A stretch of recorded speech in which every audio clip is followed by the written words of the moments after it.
Hai kawan-kawan, ini channel saya, Kedah Gallery.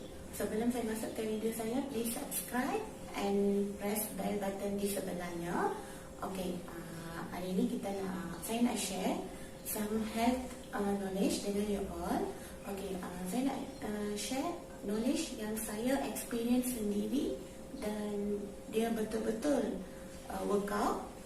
Dan yang saya nak share dengan you all tu apa yang nenek saya dan ibu saya mengajar saya. Okay, hari ni saya nak share dengan you all pasal daun ni. Daun ni nama dia saya tak sure dalam bahasa Malaysia, tapi nama saintifiknya oregano. Okay, hari ni kita nak tengok apa kegunaan daun ni. Daun ni adalah herbal orang India lah. Kita guna untuk apa kegunaan daun ni. Dan jom kita masuk ke video saya. Okey kawan-kawan, seperti yang saya katakan tadi, apa kegunaan daun ni? Okey, kegunaan daun ni adalah untuk mencegah selsema dan kahak. Okey, macam mana kita nak gunakan daun ni? Makan ke macam mana? Okey, of course kita kena makan daun ni, tapi kita kena masak daun ni dulu.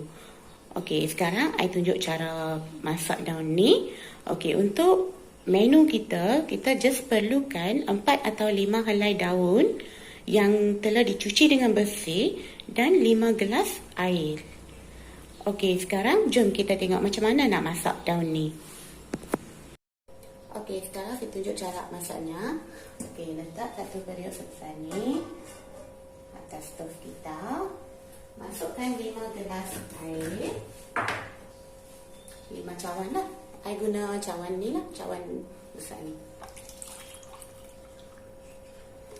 5 atau 4 gelas air.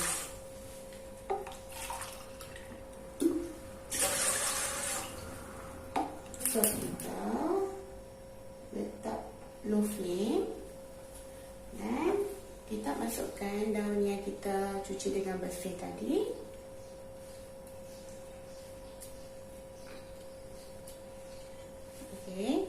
Tunggu sampai dia mendidih.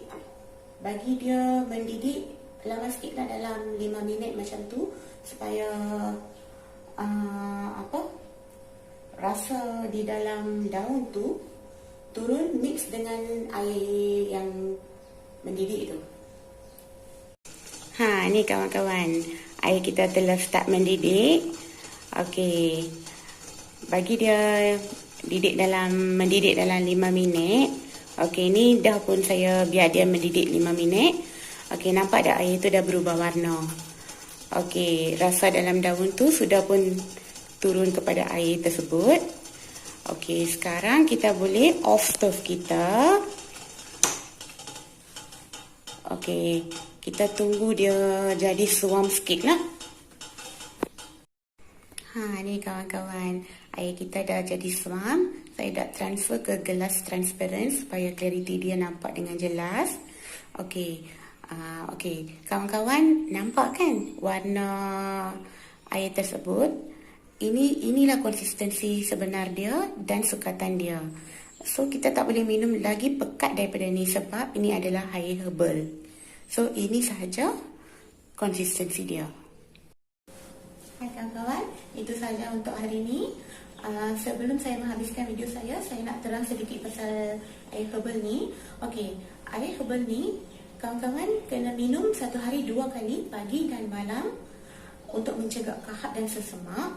Okey, in case kawan-kawan mengalami simptom yang tak dikenal selepas minum air herbal ni, please stop immediately, jangan continue minum. Tetapi setakat ni saya tak experience macam tu. Siapa yang follow remedy ni, semua feedback kat saya memang workout lah, memang result positif, memang betul-betul workout untuk mereka. Even family saya pun follow remedy ni untuk mencegah kahak dan sesemak. Semuanya result okay. Hopefully untuk you all pun okay lah. Okay, so siapa yang follow remedy ni selepas tengok video saya, please comment di comment box saya. Okay, sebelum saya menghabiskan video saya, sekali lagi saya remind you all, please subscribe channel saya press bell button di sebelahnya. Okey kawan-kawan, thank you sebab menonton video saya. Bye bye. Next video saya akan share another knowledge dengan you all. Okay, thank you. Bye bye.